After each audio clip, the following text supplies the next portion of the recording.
Rivals Radio. Welcome back to Rivals Radio, Wally and Dee, here on the Rivals Broadcast Network. Great to be here. All right, let's get right into it. Today we're doing a deep dive into the future, specifically the Football Rivals College Year 3 Top 10 recruits. Yeah, this is exciting stuff. We've got intel straight from the team front offices. Exactly. No fluff, just the inside scoop. Our mission today is pretty straightforward. Figure out who these top players really are, what makes them special, and, where they're landing in the league for Year 3. Right. Forget just the highlight reels for a sec. We're looking at the foundational guys, the ones who are going to shape the whole league landscape for years. Let's jump in. Okay, kicking us off. Number 1 overall, Tyler McKnight. Pro-style QB. Got that number 1 national rank out of high school. And the size fits the bill, right? Yeah. 6'4", 225 pounds. That's your prototype signal caller build. Definitely looks the part. But what's really intriguing with McKnight, based on the reports, isn't just the frame. It's his processing speed. They say he's exceptional at reading defenses before the snap. And then uses that rocket arm, and believe me, it is a rocket, to anticipate throws into tight windows. His accuracy, especially on those intermediate routes, that's what scouts are buzzing about. Wow. And where's he headed? Arizona State. They landed a big one. So more than just the arm, he's got the head for the game too. That ability to read defenses, is that something you can really coach up, or is it more innate? Well, it's a bit of both, usually. Yeah. Good coaching, yeah, it refines things, definitely. Yeah. But that baseline understanding, the speed, since some guys like McKnight diagnose things, that often sets them apart early. Arizona State might have a guy who can play and play well pretty quick. A potential game changer for them. Okay, number 2, Jamal Washington. Wide receiver, 6'3", 210, heading to Ohio State. Big receiver. Oh, yeah. And what makes Washington stand out is that combo of size and real top-end speed. He's not just a big body out there. Right. Reports say he's got the agility for crisp routes, nuanced routes, which you absolutely need to get separation against college corners. Plus, his hands get consistent praise. Reliable. So a red zone threat too, with that size and jumping ability. Big time. Makes him a major weapon down there. Yeah. Ohio State's passing game is going to light up with him. He could leave some DBs just, grasping at air. It sounds like he's got the technique, not just athleticism. For a program like Ohio State, that says a lot. It does. They reload with polished guys who can fit into that complex system. Washington seems to have that foundation. Number 3 now, Connor Hayes. Tight end, 6'5", 245. Committed to Notre Dame. Yeah, the tight end position is so versatile now. What are the Irish getting? Hayes sounds like a bit of a throwback, actually. He's got that classic size and strength to be a really effective blocker, which Notre Dame values. Okay, in-line guy. But the reports also highlight surprising athleticism. He can catch the ball. Yeah. For his size, he moves well. So he's not just an extra lineman. He can stretch the field, create those mismatches against linebackers, maybe smaller safeties. A matchup problem. Exactly. That combination is pretty rare these days. Yeah. A real two-way threat. That kind of versatility, it just opens things up for an offense, doesn't it? Forces the defense to declare their hand on every single snap. Precisely. Do you put a linebacker on him and risk getting beat in coverage? Or a DB who might get bullied in the run game? Tough call. Notre Dame's offense they should eat with them on the field. All right, number 4, Deshaun Brooks, linebacker, 6'2", 240 pounds, heading to Alabama. You hear it, linebacker, Alabama, that kind of size. You know he's got to be good. Oh, yeah. What jumps out with Brooks consistently is his ability to shed blocks. In college football now, with these huge athletic O-linemen, a linebacker who can just get off a block and find the ball carrier, invaluable. A tackling machine. Reports mention his speed and power, too. Suggests he can cover ground and deliver a pop. Fits that classic Bama run-stuffer mold, but with the athleticism for coverage, too. Alabama's defense just got a stud. That block shedding, is that mostly technique? Or the raw power? It's usually a blend, Technique gives you leverage, maximizes the strength you have. The fact it's called out as a lead for Brooks suggests he's got both the natural power and the skills to beat blockers consistently.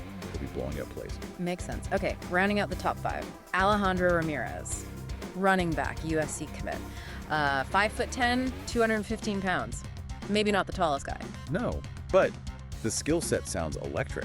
Scouting reports rave about his burst, his agility, that elusiveness, making guys miss in space. Defenders grabbing air, like you said before. Right. But what's also key is his reported tackle breaking ability despite his size. Yeah. That points to, serious lower body strength and vision. Yeah. And they note he's got good hands out of the backfield. So a receiving threat, too, adds another dimension. Crucial on third downs.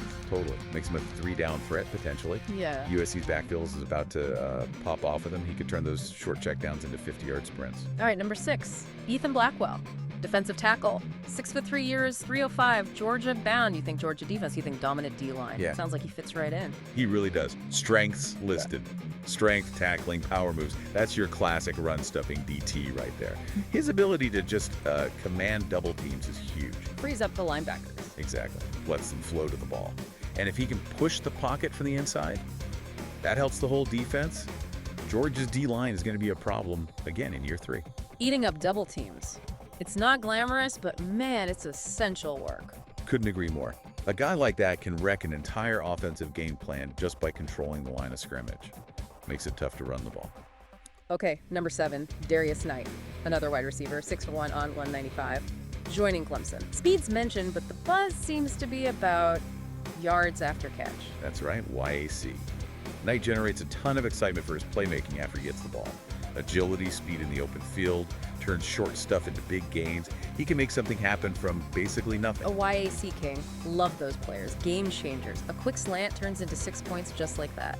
Precisely. Defenses have to swarm and tackle well, and even then, a guy with his moves can break free. Will be a spark plug for Clemson, creating those explosive plays. Number 8 now, Liam O'Sullivan. Offensive tackle, 6'6", 315 pounds, massive. Going to Michigan, can't win without guys like this up front. And O'Sullivan sounds like a cornerstone. Strengths. Strength, dominant blocker, exactly what you want, especially at left tackle. He's the type who anchors the line, gives the QB clean pockets, paves the way for the run game. Just pure reliability. The QB's best friend, right. A fortress up front. Michigan's going to bully some defenses with him leading the way. Absolutely. A strong O-line sets the tone, builds confidence for the whole offense. O'Sullivan could be a multi-year starter, a real leader for them. Almost there. Number 9, Rafael Torres. Cornerback, 6'0", 190. Headed to Miami. In today's game, with passing attacks everywhere, a lockdown corner is gold. And Torres is described as having that speed and those lockdown coverage skills. The ability to just erase one side of the field, that's the defensive coordinator's dream. Changes everything. It lets you get more aggressive elsewhere. Blitz more, mix coverages because you trust that guy one-on-one. Miami's secondary is getting a gem. So, not just fast, but he has the technique, the instincts to stick with top receivers. That's rare. It really is. True cover corners are highly coveted. Torres could seriously upgrade that Miami defense. And finally, rounding out our top 10, Bryce Johnson. Quarterback, 6'2", 210, dual threat guy, joining LSU. Uh-oh, excitement brewing in Baton Rouge. No doubt. Johnson's got that combo everyone loves, strong arm and real running ability. Defenses hate that. They're constantly in a bind. The ultimate headache for coordinators. Exactly. Drop too many into coverage. He takes off for chunk yards, load the box to stop the run. He's got the arm talent to sling dimes and make you pay deep. Keeps defenses totally guessing. Slinging dimes and scrambling. LSU's offense is going to be must-watch TV in year 3. Absolutely. And that ability to extend plays with his legs, it creates second chances, busted coverages. Yeah. It's huge. Wow, what a list. 10 incredible talents, all heading into the Football Rivals College League. Each one brings something potentially game-changing to their new team. It really shows the level of talent flooding into the league. These aren't just names for the future. A lot of these guys could make an impact right away. And we know this league, the Football Rivals College Series, it's such a crucial step. The development, the rivalries they jump into, it all builds towards that potential jump to the Football Rivals Pro League. Absolutely. The college game is the proving ground. The draft system gives them that clear path forward. And for you listening, remember, you can be part of this too. You could create your own player who might end up playing with or against these guys someday. That's right. You can actually shape the future of this league. Definitely keep an eye on these top 10 seniors as they start their college careers in year 3. It's going to be fun to watch. And hey, if you want to get involved more directly, check the website. Info on creating your player. The deadline is July 10th, so don't miss that. Plus, opportunities to be a college AD or even a pro league owner. So, chew on this. Which of these top 10 recruits do you think will make the biggest splash right away in their freshman year? And looking at these commitments, which team's future looks brightest now? Let us know what you think. Yeah, lots to debate there. For now, that wraps up our deep dive into the Football Rivals College Year 3 Top 10 recruits. Thanks for tuning in to Rivals Radio.